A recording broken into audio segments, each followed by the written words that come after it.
Ya, Assalamualaikum warahmatullahi wabarakatuh. Nama saya Ahmad Arif Samudro, NRP 52141118, kelas PSOC.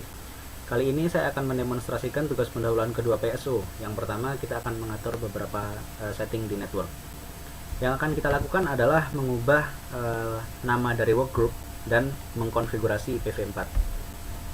Untuk mengubah nama workgroup, yang perlu kita lakukan adalah membuka control panel. Cukup dengan search di control panel workgroup. Di sini sudah ada pilihan untuk mengganti nama workgroup. Kita menggantinya di sini. Ini di sini ada nama workgroup awal. Kita akan ganti misalnya jadi Arif workgroup.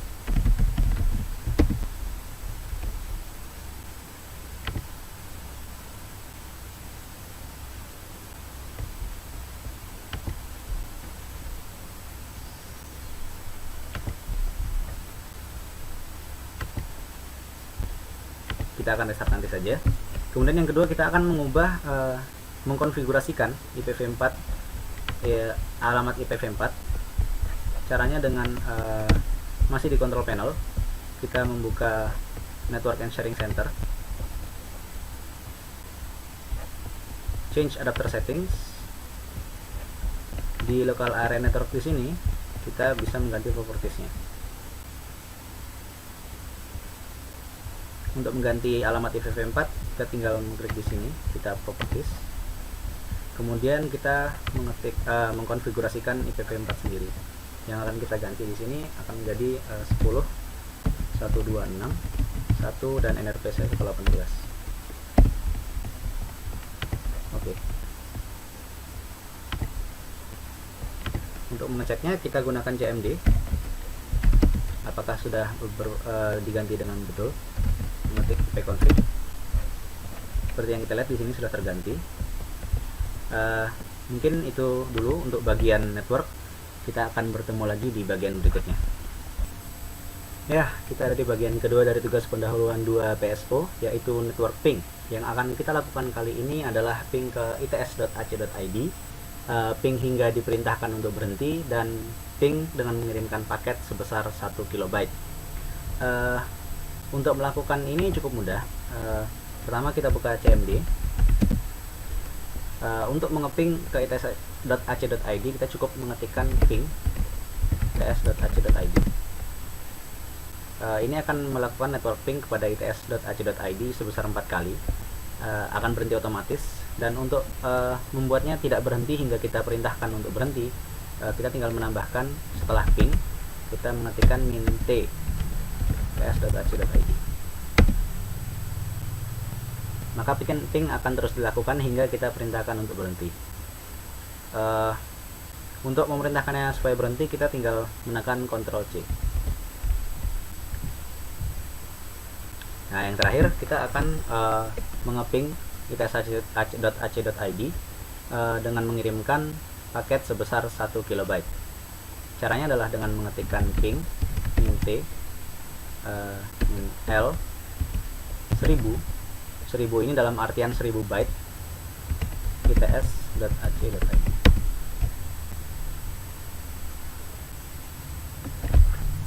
Ya, demikian bagian ketiga. Bagian kedua, kita akan bertemu lagi pada bagian berikutnya.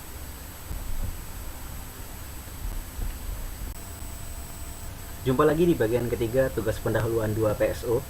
Seperti yang kita ketahui, koneksi di ITS menggunakan proxy. Nah, yang akan kita lakukan kali ini adalah melakukan setting proxy di laptop agar bisa mengakses internet dengan koneksi ITS.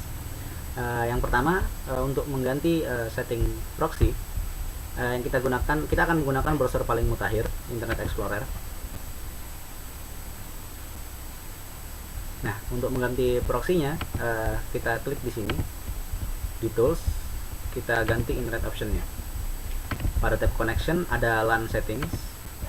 Kita bisa mencentang menggunakan proxy server dengan proxy ITS, proxy.its.ac.id dengan port 8080.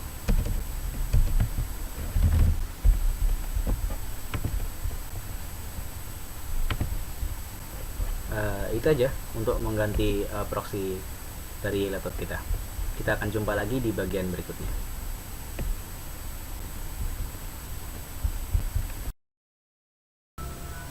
Ya, jumpa lagi dengan saya di bagian keempat tugas pendahuluan 2 PSO.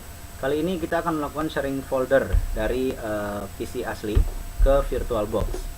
Yang perlu kita lakukan adalah mengatur setting di VirtualBox. Pertama kita buka pengaturan. Di sini ada folder bersama. Folder bersama ini adalah tempat kita akan melakukan sharing folder nanti. Kita akan menambahkan sebuah folder baru. Kita pilih lainnya untuk membrowse. Misalkan saja kita buat folder di folder games ini dengan nama NRP saya.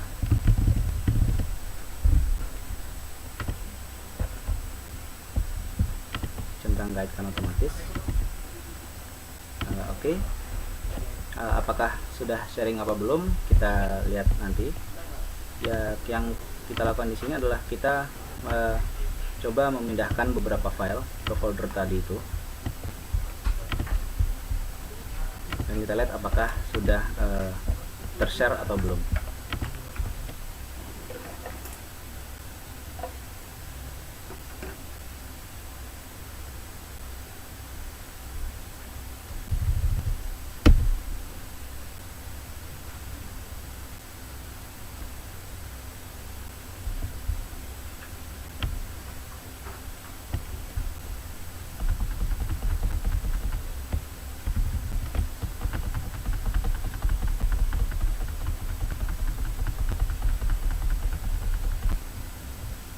Kita lihat di Windows Explorer. Di sini akan muncul disconnected network drive. Ini adalah folder tempat folder yang kita share tadi itu.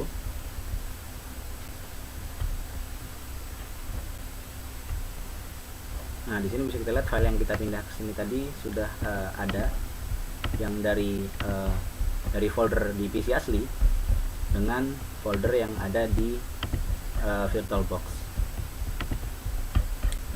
Cukup demikian, kita akan berjumpa lagi pada bagian berikutnya. Ya, kembali lagi dengan saya.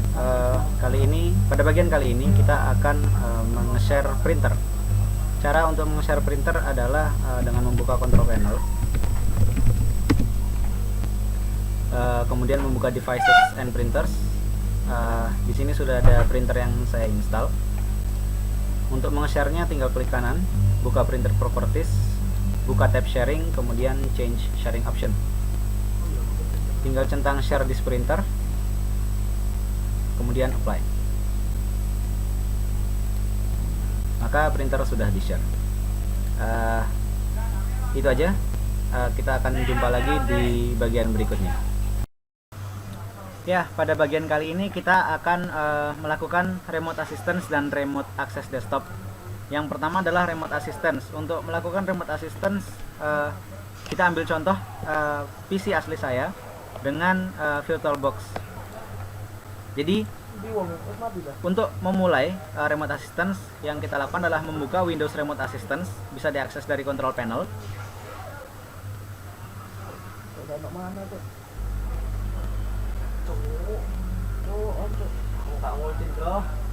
Dari mana? Kena tabrakan kerobot dulu bang. Sepisan. Shit, 11-0 kayak mana aku itu. Kemudian kita menginvite seseorang untuk membantu di assistance. Kita klik save this invitation as a file. Kemudian kita save di shared folder. Di sini sudah dituliskan passwordnya. Berikutnya kita buka di PC kita sendiri filenya, atau bisa juga kita melalui control panel.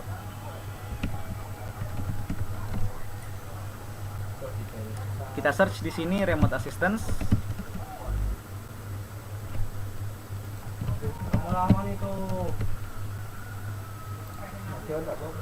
Sekarang kita help someone who has invited you. Kita gunakan invitation file yang sudah di-share tadi. Lalu kita masukkan password yang telah diberikan tadi.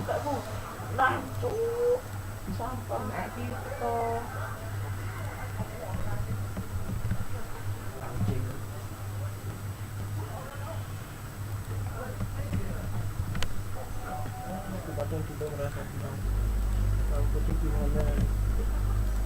Itu sampai apa latihan itu? Iyalah kemarin itu film. Gak leh, matinya di itu kan biro anjing. Mati pengen nongkil pengen dulu. Kemudian kita accept di VirtualBox. Seperti yang kita lihat, kita sudah bisa melihat desktop dari VirtualBox kita sendiri.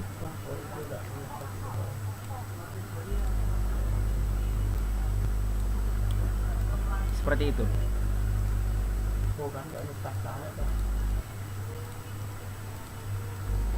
Itu nak apa ini?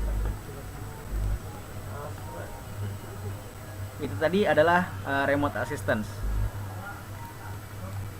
Nah, bedanya remote assistance dengan remote control desktop adalah remote assistance itu kita hanya bisa asistor hanya bisa melihat tampilan desktop dari yang minta bantuan. Jadi kita tidak bisa melakukan apapun. Sedangkan untuk remote control desktop kita bisa mengakses, istilahnya kita menggunakan komputer dari orang tersebut melalui tempat yang jauh, misalnya dengan berbeda komputer seperti tadi. Itu saja, kita akan bertemu pada bagian berikutnya. Ya, bertemu lagi dengan saya di tugas pendahuluan 2 PSO di bagian ke-6. Kali ini saya akan menjelaskan sedikit tentang network profile. Jadi dalam Windows 7 itu terdapat beberapa profile ketika komputer yang kita gunakan terhubung ke dalam satu jaringan. Tiap profile tersebut memiliki keunikan dan tingkat keamanan yang berbeda. Apa aja profile itu? Profile tersebut bisa kita lihat di sini. Kita buka Start. Kita masuk ke Network and Sharing Center.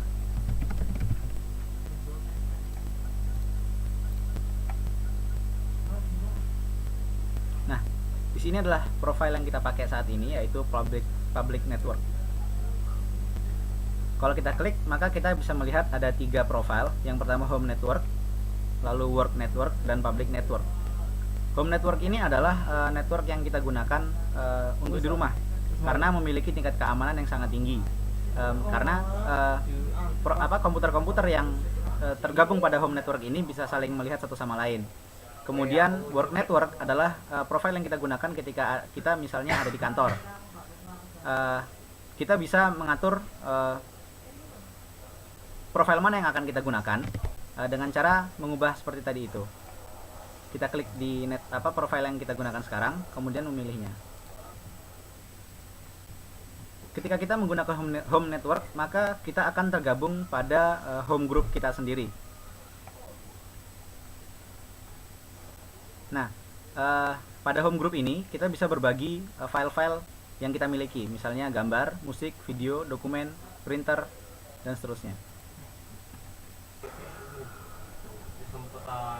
Nah, sebelum kita bisa mengakses file dan printer yang berada pada komputer-komputer di home group kita harus mengetikkan password ini.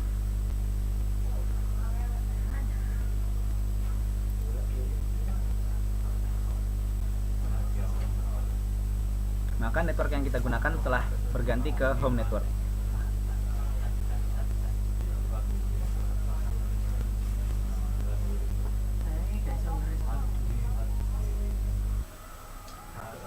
Yang kedua, kita menggunakan work network. Work network ini juga memiliki tingkat keamanan yang cukup tinggi, namun tidak lebih tinggi dari home network. Karena di sini kita tidak bisa berada dalam home group. Seperti tadi kita bisa menge-share file dan yang lain-lainnya, tapi di sini tidak bisa. Sedangkan yang terakhir, yaitu public network, ini kita gunakan jika kita connect ke network yang tidak kita kenali, misalnya di restoran atau di airport dan sebagainya. Itu saja yang bisa saya tunjukkan pada bagian kali ini. Kita akan bertemu lagi pada bagian berikutnya. Ya, pada bagian kali ini kita akan bermain-main dengan fungsi firewall. Yang pertama, kita akan mematikan semua fungsi firewall, dan yang kedua kita akan mengenable semua fungsi remote di firewall. Caranya adalah pertama kita membuka Windows Firewall with Advanced Security. Maka akan muncul interface dari Windows Firewall. Untuk menonaktifkannya, maka kita buka Windows Firewall Properties. Jadi firewall state yang ada di domain profile, private profile, dan public profile semuanya kita matikan.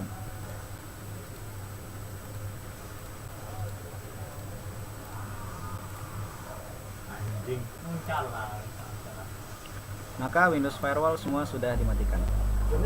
Kemudian kita akan mengaktifkan semua setting, semua profile firewall untuk remote. Kita buka inbound rules.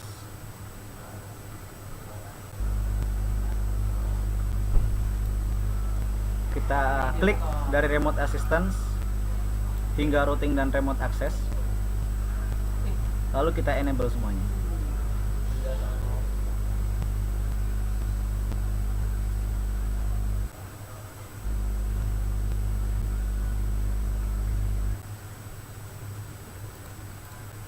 Bisa kita lihat semuanya sudah di enable.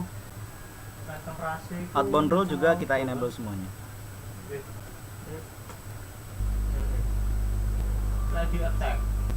Mulai dari remote assistance hingga routing dan remote access. Sing bayangannya iso pintu mas bisa gitu ya apa? Iso.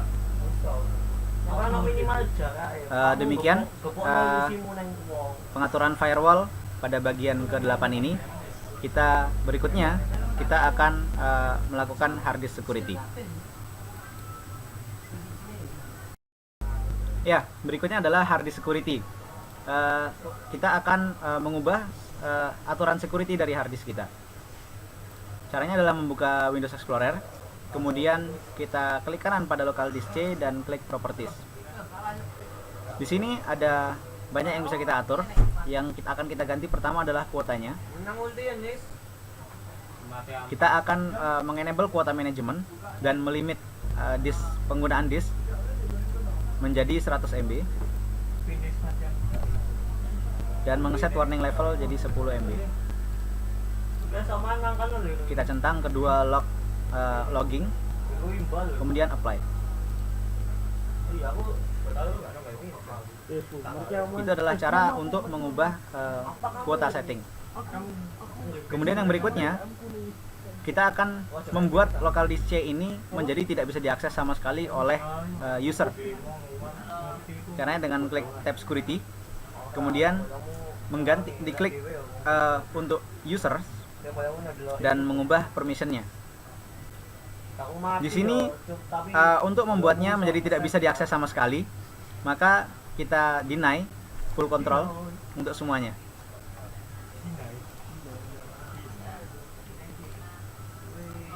Seperti yang kita lihat, di sini sudah tidak ada lagi local disk C, yang artinya kita sudah tidak bisa mengakses local disk C kembali. Berikutnya kita akan membuat super hidden.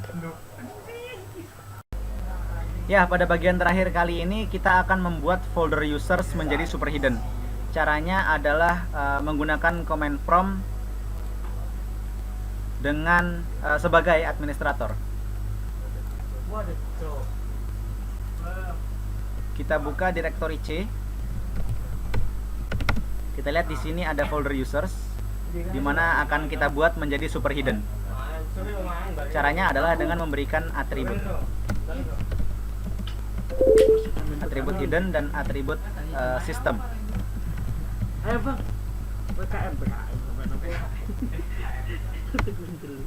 Ya, maka kita lihat di Windows Explorer pada local disk C di sini sudah tidak ada folder users. Padahal hidden files, folders, and drives sudah kita show.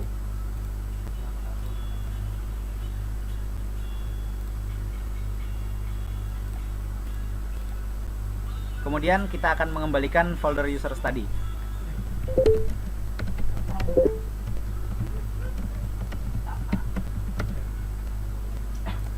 Bisa kita lihat folder users telah kembali seperti sedia kala. Terima kasih atas perhatiannya. Assalamualaikum warahmatullahi wabarakatuh. Waalaikumsalam warahmatullahi wabarakatuh.